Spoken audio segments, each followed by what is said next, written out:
आप सभी भाई बहनों का आध्यात्मिक ज्ञानात्मक चैनल की ब्रेकिंग आध्यात्मिक न्यूज ज्ञान कक्षा में एक बार फिर स्वागत है। आज की चर्चा भविष्य को लेके है, लेकिन इस भविष्य शब्द के साथ ही हमने बाएं तरफ छोटा शब्द लिखा है और दाएं तरफ एक बड़ा शब्द लिखा है। देखिए, छोटा शब्द और बड़ा शब्द दोनों ही रंगीन रंग से दर्शाया है, यानी कि दोनों ही स्थितियों में इसका संबंध रजोगुण से है, संसार से है, विषय भोगों से है, यानी कि संसारी स्थितियों से है, माया से है। यूं तो देखिए, सतोगुण भी माया का ही गुण है, लेकिन शास्त्रों में स्पष्ट शब्दों में समझाया गया है कि तमोगुण रजोगुण ये दोनों बांधते हैं, बंधनदायक है, जबकि सतोगुण कर्म से मुक्तिदायक गुण है।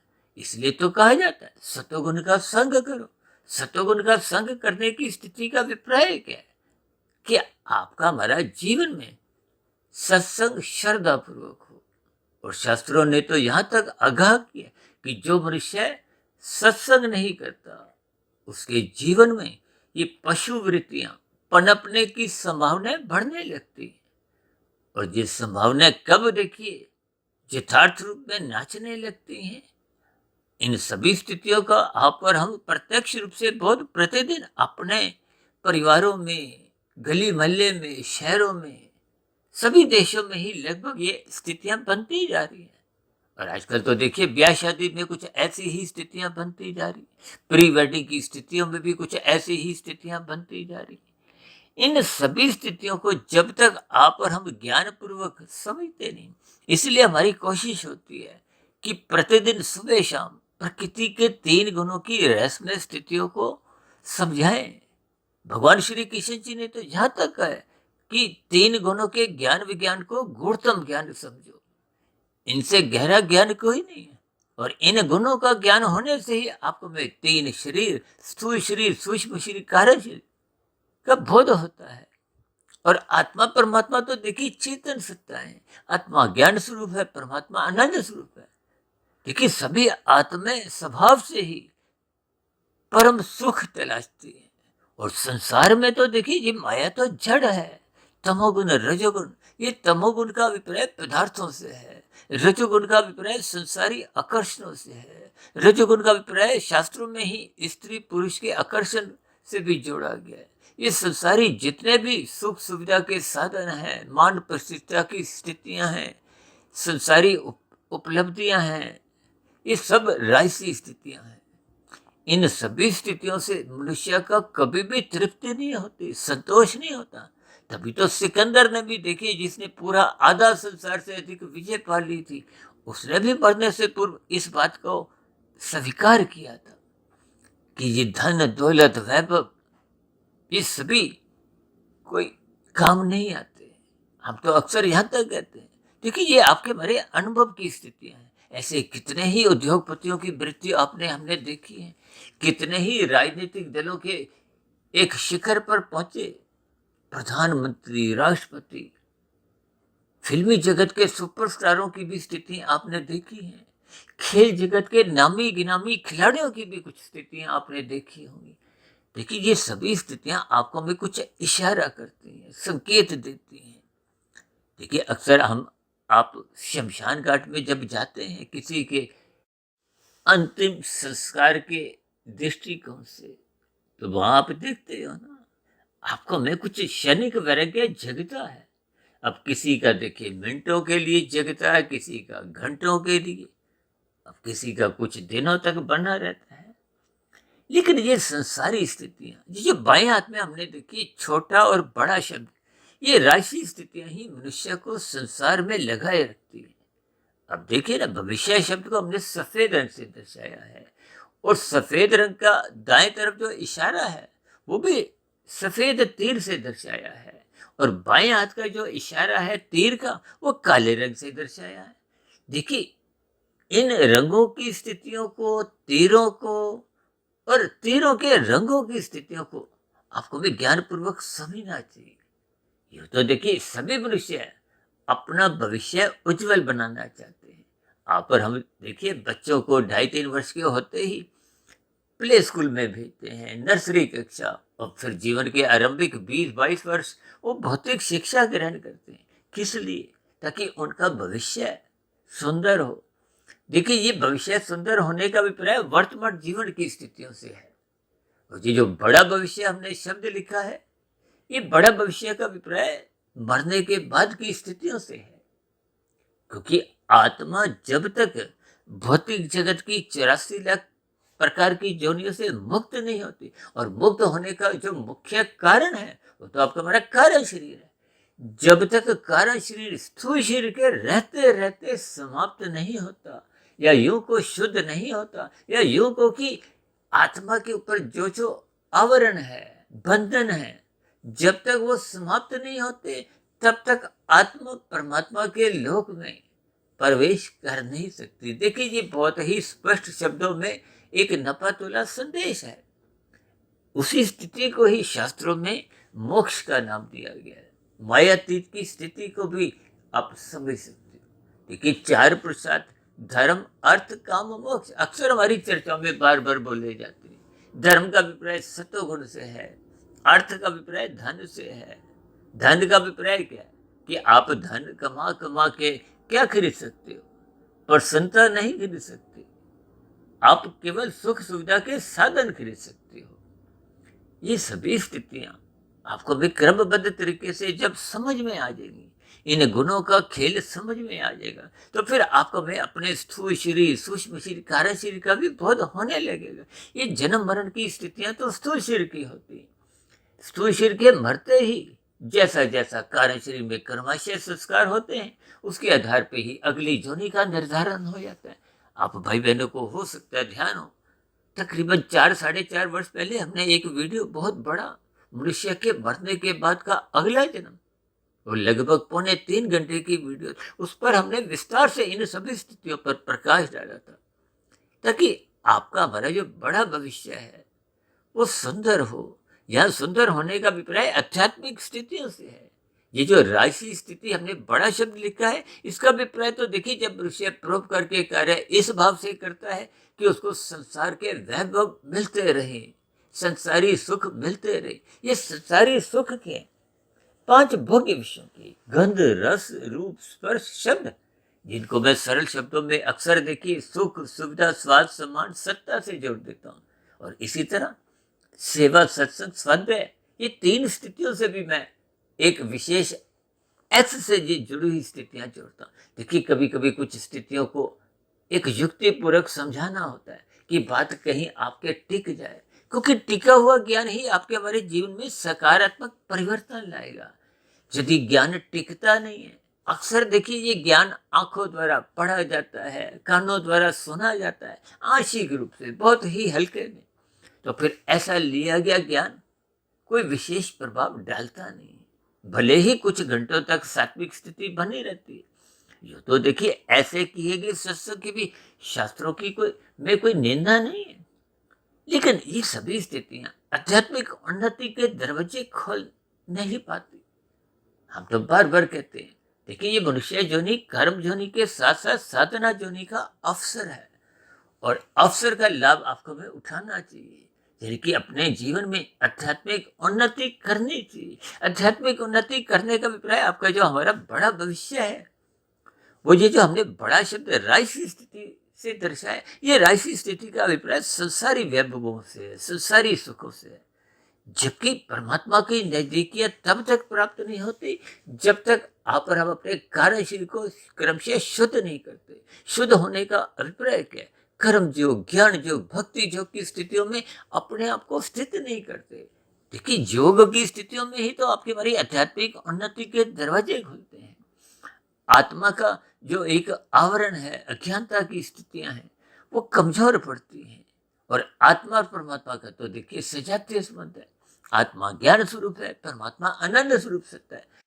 आत्मा की सदा ही परमात्मा से सम्मुखता बनी रहती है, जितने अंश में वो परमात्मा से जगी होती है, सम्मुख होती है।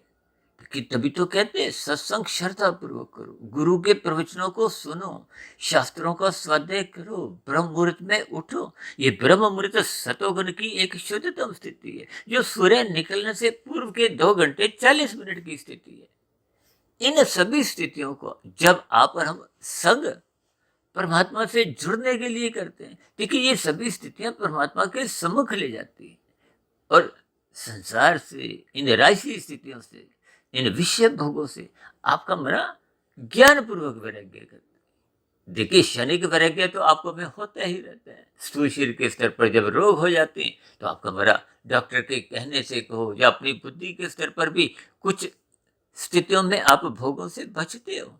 जो तो मधुमेह का रोगी भी देखिए मीठा खाने से बचता है। इसलिए हम सभी भाई बहनों को श्रद्धा पूर्वक सत्संग करते हुए परमात्मा को पाने का लक्ष्य बनाना चाहिए। परमात्मा को पाने का लक्ष्य का अभिप्राय ये आपका बड़ा भविष्य की स्थिति है। लेकिन भविष्य शब्द तो देखिए हमने सफेद रंग से दर्शाया। ये जो दाएं बाएं जो हमने देखिए, बाएं हाथ में हमने छोटा शब्द और दाएं हाथ में बड़ा शब्द दर्शाया, ये दोनों राशि स्थिति है। इस रजोगुण से ऊपर उठना है। रजोगुण से ऊपर उठने का अभिप्राय क्या है?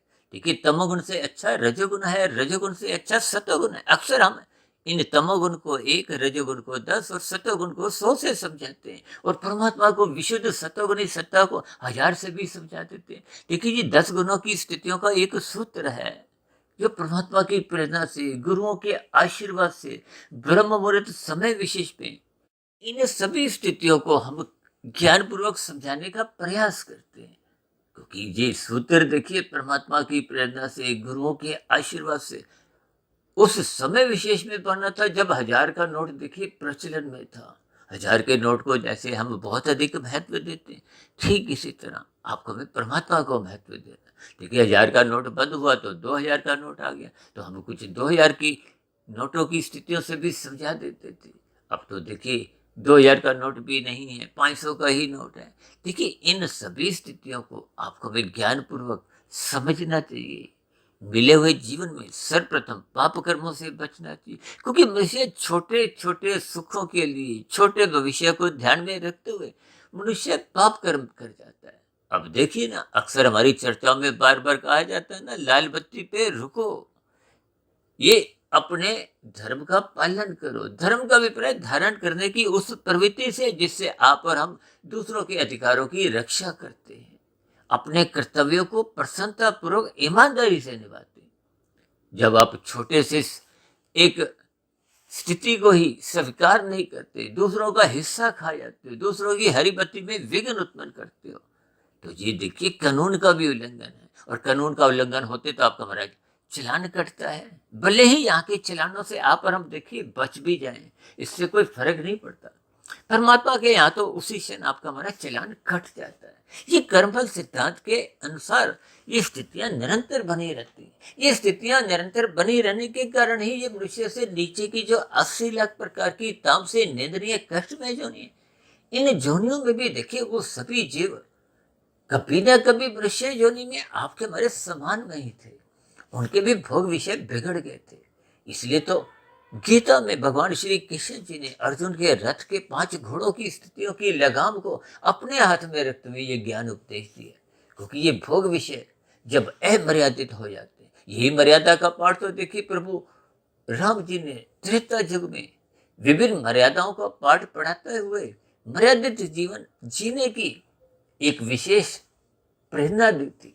लेकिन हम सभी इन सभी प्रेरणाओं से कोई सीख नहीं लेते, केवल अल्पकालिक सुखों में ही देखिए हम छोटे छोटे सुखों की प्राप्ति के लिए ये जो 5 भोग्य विषयों के सुख हैं, ये तो क्षणिक सुख हैं, सेकंड्स के, मिनट के, घंटों के लगा लो। इन सभी स्थितियों के आपको में अर्थ समझने होंगे। और ये जो राशि जितने भी सुख हैं, बड़े से बड़ा पद प्रतिष्ठा भी हो, ये भी तो देखिए कुछ महीनों के, वर्षों के सुख होते हैं। देखिए आपका हमारा जीवन भी तो देखिए 80-100 वर्ष की में कहीं ना कहीं मृत्यु की दहलीज पे पहुंच जाता है कि जब तक आप और हम शुद्ध कमाई नहीं करते। हालांकि देखिए तमोगुण से अच्छा गुण रजोगुण इसलिए कहा जाता है कि आप दूसरों का हिस्सा मत खाओ, हेरा फेरी मत करो, चोरी डकैती मत डालो, कृत्य करो, कर्म करो। कर्मफल सिद्धांत यही तो समझाता है, पहले कर्म करो फिर फल मिलेगा। ये एक अटल सिद्धांत है, इस पे प्रकृति परमात्मा की मोहर लगी हुई है। ये सिद्धांत शब्द अपने आप में एक मोहर लगाता है। ये सभी स्थितियों का अभिप्राय है कि यदि आप बुरा काम करोगे, दूसरे का हिस्सा छीनोगे, दूसरों को दुख दोगे, तो निश्चित रूप से आपको में दुख भोगने पड़ते हैं। अक्सर मैं इन दुखों को गैर जमानती वारंट से इसलिए जोड़ता हूँ क्योंकि यहाँ की अदालतों में तो देखिए कभी कभी जमानतें मिल जाती हैं, कुछ छूट मिल जाती हैं, कुछ डिस्काउंट मिल जाती है, लेकिन परमात्मा के यहाँ देखिए, परमात्मा न्यायकारी सत्ता है, किसी का पक्षपात नहीं लेते। एक व्यवस्था को चलाए रखने के लिए निरंतर ये जो 80 लाख प्रकार की झोने हैं, अब क्योंकि परमात्मा परम दयालु है, परमात्मा ने नीचे की जोनियों को कर्म से अचेत इसलिए रखा है कि उनको अपने दुखों का बोध नहीं हो। देखिए नीचे की जोनियों में कुछ ऐसी जोनियां जिनको लाखों नहीं, करोड़ों नहीं, अरबों जन्म नीचे की जोनियों में लेने पड़ते हैं। जब तक देखिए पुण्य कर्मों की, पाप कर्मों की तुल्यता नहीं होती। अब नीचे की जोनियों में तो तभी जाना पड़ता है ना जब पाप कर्मों की स्थितियां अधिक अनुपात में पहुंच जाती है। और ये पाप कर्म कौन करवाता है? ये जो हमने राशि स्थितियां लिखी है ना, इन सभी स्थितियों को जब भोगने की आपकी इच्छा बढ़ जाती है, आजकल तो देखिए 24/7 विषय भोगों की स्थितियां आपके हमारे घरों में राज करती हैं। और ये सभी स्थितियां मनुष्य से देर से देर कभी ना कभी पाप कर्म करवाती हैं। ये सभी स्थितियां इसलिए पाप कर्म करवाती हैं क्योंकि रजोगुण जब गहरे तल पे होता है तो सतोगुण का पकड़ा हुआ हाथ छूटने लगता है, धर्म कमजोर पड़ने लगता है, तभी तो ये अर्थ और काम नाचने लगते हैं। प्री वेडिंग की स्थितियों में अक्सर ऐसी स्थितियों को आपने बोध किया होगा। देखिए जब जब धर्म की दीवार कमजोर होगी, धर्म की दीवार तभी कमजोर होती जब आप सत्संग नहीं करते, गुरु के प्रवचनों को सुनते नहीं, शास्त्रों का स्वाध्याय करते नहीं और ब्रह्म मुहूर्त में उठते नहीं, सोए रहते हैं। तो ये सभी स्थितियां आपका मेरा धर्म कमजोर करती है। आप लाल बत्ती पे कुछ ऐसी ही स्थितियां आप देखोगे। संसार में भी देखिए राशि मनुष्यों की स्थितियां, ये सभी के सभी छोटे भविष्य को सुंदर बनाने के चक्कर में ही मनुष्य कितने अधिक कानून का उल्लंघन करता है और कितने अधिक पाप कर्म कर जाता है। और यदि आप बड़ा भविष्य को सुंदर बनाने के लिए, हालांकि बड़ा भविष्य सुंदर बनाने के दृष्टिकोण से आप और हम जितना भी परोपकार के कार्य करते हैं उनकी तो प्रशंसा भी की गई, लेकिन ये आपके हमारे आध्यात्मिक उन्नति के दरवाजे नहीं खोलते। क्योंकि जितना भी आप परोपकार के कार्यों में धन लगाओ, लाख करोड़ अरब खरब जितना भी, उसका फल माया के भोगों के रूप में ही मिलता है। ज्ञान में स्थितियां नहीं बनती। ज्ञान में स्थितियां तो देखिए तभी बनती हैं जब आप श्रद्धा पूर्वक सत्संग करते हो, गुरु के प्रवचनों को सुनते हो, शास्त्रों को स्वाध्याय करते हो और ब्रह्म मुहूर्त में उठकर परमात्मा को ही पाने का एक लक्ष्य बन जाता है, यानी कि मोक्ष प्राप्ति का एक लक्ष्य बन जाता है। तो फिर आपके मरे जो परोपकार के कार्य भी है वो निष्काम भाव से होते हैं। मनुष्य कर्म योग में स्थित हो जाता है। योग का स्थिति बनते ही वो परमात्मा को पाने का एक लक्ष्य होता है। तो फिर ये जो हमने बड़ा भविष्य यानी कि जो बड़ा शब्द राशि लिखी है, ये फिर सफेद रंग का बन जाता है। ये सफेद रंग का बनते ही आपके मरी जो आध्यात्मिक उन्नति के दरवाजे क्रम से खुलने लगते हैं। और जब कारण शरीर पूर्ण रूप से शुद्ध हो जाता है, यानी कि स्थूल शरीर के रहते रहते जब मायातीत की स्थिति हो जाती, देखिए स्थूल शरीर तो सबके ही बिना प्रयासों के समाप्त होते आए। ये बंधन केवल कारण शरीर का है और कारण शरीर तभी शुद्ध होता है जब आप और हम आध्यात्मिक उन्नति के दरवाजे खोलते हैं। कर्म योग, ज्ञान योग, भक्ति योग की स्थितियों में अपने आप को स्थित करते हुए अपने मिले हुए जीवन के अवसर का लाभ उठाते हैं। तो ऐसी सभी लाभदायक स्थितियां आपके हमारे जीवन में भी बने, ताकि जो हमने भविष्य शब्द सफेद रंग से लिखा है और दाएं तरफ जो हमने सफेद रंग का एक इशारा किया है, वो राशि स्थिति के लिए ना होते हुए सात्विक स्थिति के लिए हो, परमात्मा को पाने का ही लक्ष्य बने। इन्हीं शुभकामनाओं के साथ आज की चर्चा विशेष का यहीं विश्राम देते हैं। कल सुबह फिर मिलते हैं ब्रह्म मुहूर्त ज्ञान उपदेश कक्षा में। तब तक आप अपने आध्यात्मिक मित्र सुधीर भाटिया फकीर को इजाजत दें। फिर भी वीडियो संबंधित कोई बात आपको अच्छी नहीं लगी हो या समझ नहीं आई हो, मेरी कही गई बातें आपको तर्क संगत नहीं लगी हों, यानी कि आपके प्रश्नों का, आपके सुझावों का, और यदि मेरी कही गई बातें आपको बुरी लगी हों, कोई आपत्ति हो, शिकायत हो, तो आपकी शिकायतों का भी नीचे दिए गए कमेंट्स बॉक्स पर सदा ही स्वागत है। अब चर्चा विशेष को यहीं विश्राम देते हैं। आप सभी भाई बहनों का इस चर्चा विशेष को ध्यानपूर्वक, धैर्यपूर्वक और गंभीरतापूर्वक सुनने के लिए बहुत बहुत धन्यवाद।